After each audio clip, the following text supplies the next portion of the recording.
అక్క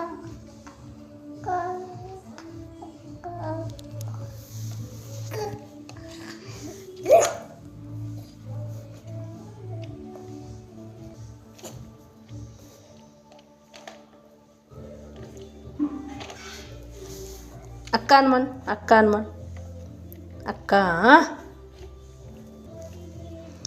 పిల్లలు ఎందుకో మనం మనం సైలెంట్గా ఉన్నప్పుడేమో వాళ్ళకు నచ్చినట్టు ఇష్టం ఉన్నట్టు అంటారు, కానీ మనం ఇది ఇట్లా అనండి అని అంటే మట్టుకు అస్సలు అనరు కదా అండి. చెప్పండి మీరు కూడా సేమ్ కదా. పిల్లలు ఉన్న సిచ్యువేషన్ అంతే. ఎవరైనా అనమంటే అస్సలు అనరు, వాళ్ళు ఇచ్చి వాళ్ళు మట్టుకు అంటారు.